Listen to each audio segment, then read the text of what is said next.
Welcome back. Oh, man. Hot tubs and privacy fences and the GlaxoSmithKline drug scandals. What an afternoon we are having.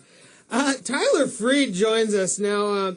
Tyler, well, first of all, welcome back. It's great to have you as a great friend of the show and coming back with us all the time now. It's awesome. It's good to be back, Ben. It's good to see you, too. You brought up some really interesting points. In over 3 years, you've helped more than 80 buyers and sellers.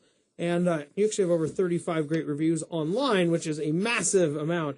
But you're starting to see some pretty big changes in the local real estate market, it sounds like, when it comes to distressed properties and the such. Yeah, so we took a look at 3 different market areas. So starting with Seattle, about 15% of their inventory is distressed. And it seems like, maybe 6 months ago, a year ago, it was a lot higher than that. So as of this morning, there's a little over 2,000 homes on the market, and 253 of those were short sales, and only 67 were foreclosures. So that's pretty shocking there. Well, especially when we've talked about over the last year, how many foreclosures there are and why it's okay to buy them. And it almost sounds like that conversation could start drying up because you don't really have to have very many conversations, like, say, in Seattle, when 3% of the houses are actually owned by a bank, or in Bellevue, as you talked about, less than 1%. That's just unbelievable, the numbers there. So usually when we have our buyer counseling session, we're prepping them, hey, you're going to see some short sales with some unrealistic pricing. It's going to take a little while, and there'll be some bank-owned homes that will surprise you with the condition they're in. Now it's, about one every 20 houses we look at might be distressed.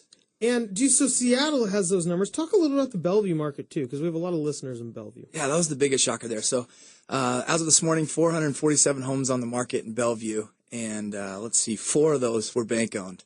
So when I'm saying bank-owned and REO property, those are homes that they tried to short sale, weren't able to do that, went to auction, didn't sell, and then went back to the bank. So hence they're real estate-owned properties. So 4 of those out of 447, and then 24 short sales. So altogether, that distressed inventory is just right around 6%, which is kind of mind-blowing there. Well, that sounds almost like a healthy market. Yeah, right? Exactly. A few short sales or whatnot. So let's go back then. Let's talk a little bit about Auburn, too, because I know that's one of your expertises is and where your offices are down there. Exactly. So the first 2 areas we chatted about, they're right next to the economic engines of Washington. They've got all the employment. They've got, the more expensive homes and whatnot. So as you travel a little farther out, you're going to see more distressed properties. So Auburn in general, as of this morning, 350 homes on the market, 16 were REO properties, 79 were short sales. So combined, that's about 30% of those are distressed properties.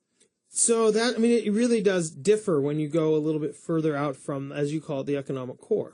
Exactly. So those are people that are, commuting with gas prices up, possibly job loss, or maybe they purchased in 2007 in August, kind of at the height of the market. But the Bellevue and Seattle just kind of stayed stronger than the outlying areas did.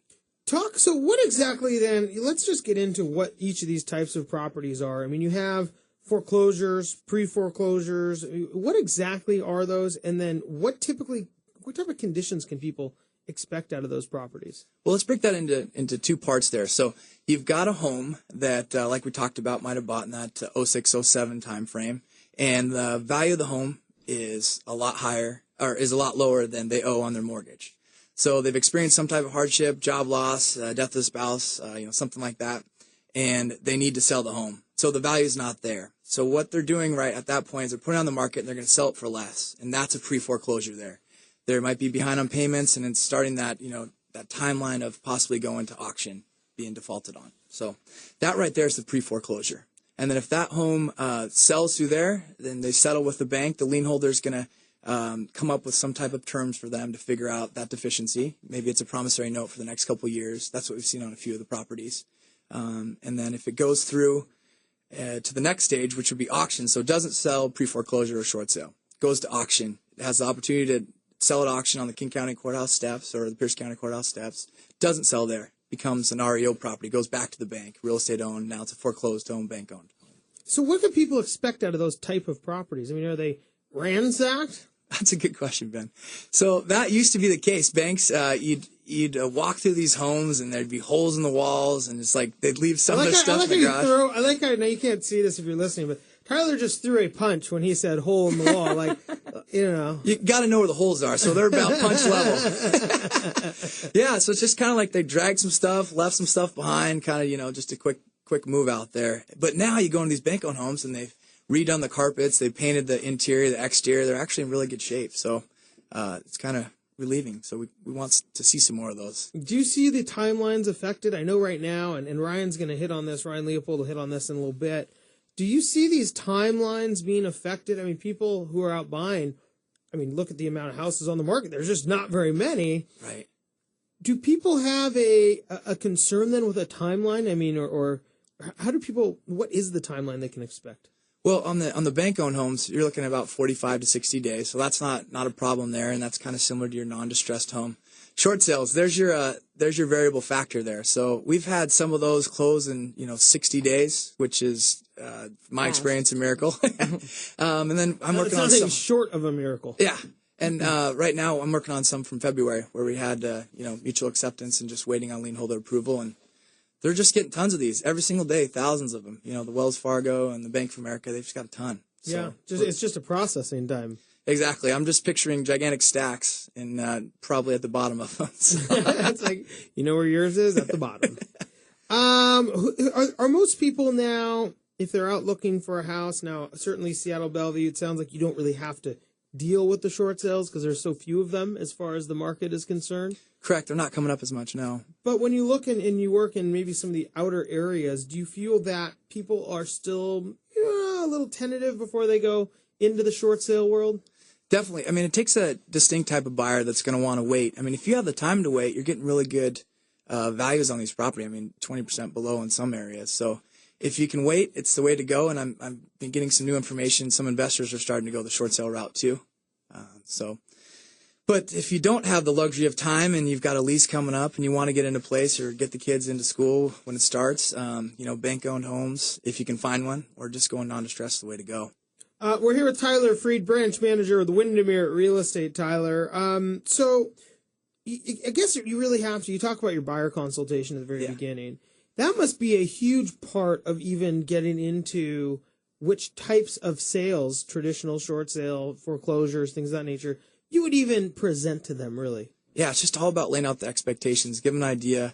Here's what you're going to see out there. You're going to be online. You're going to see a home for $300,000. Then you're going to see one next door that's $225,000, and you're going to want to see that one for $225,000 most often than not, and just preparing them that home possibly is a short sale and that price is not agreed upon yet. So just letting them know and kind of having a plan of attack is what that counseling session is all about. Is that one of the key? Do you think that's one of the most key elements? Is that plan of attack?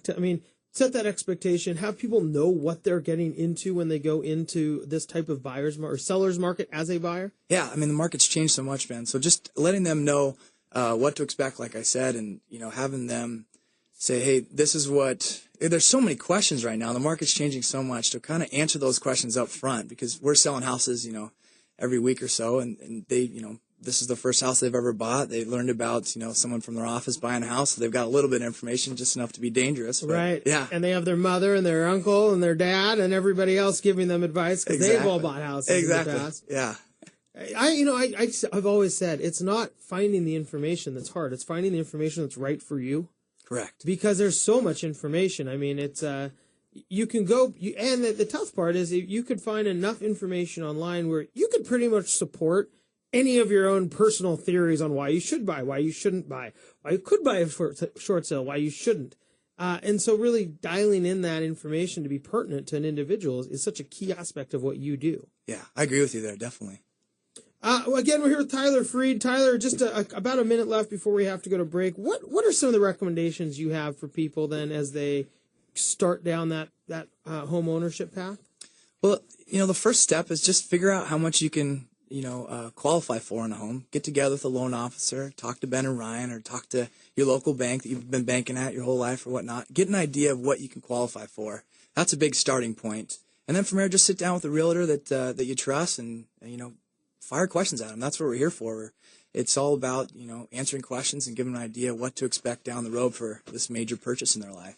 And I think also in that same breath, having somebody that you will continue that relationship with, because it's not just, you get your mortgage, but then who's going to help you maybe pay it off faster? or give you strategies for that. Who's going to help you? And hey, if you have a remodeling question and Hank Coleman isn't at your beck and call, who can you ask about what a certain dollar amount towards a remodel is going to be worth? Yeah, the value of information these people can provide you is just huge.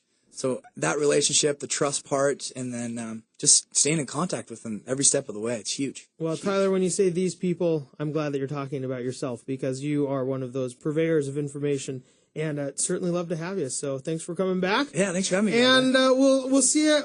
We'll see you again soon, I hope. Sounds good. Again, Tyler Freed, branch manager with Windermere Real Estate Lake Taps, and if you're gonna, as we talk about all the time, if you're gonna look for a real estate agent who has a lot of reviews and can document good service, Tyler's got it with over 35 excellent reviews on the service he has provided.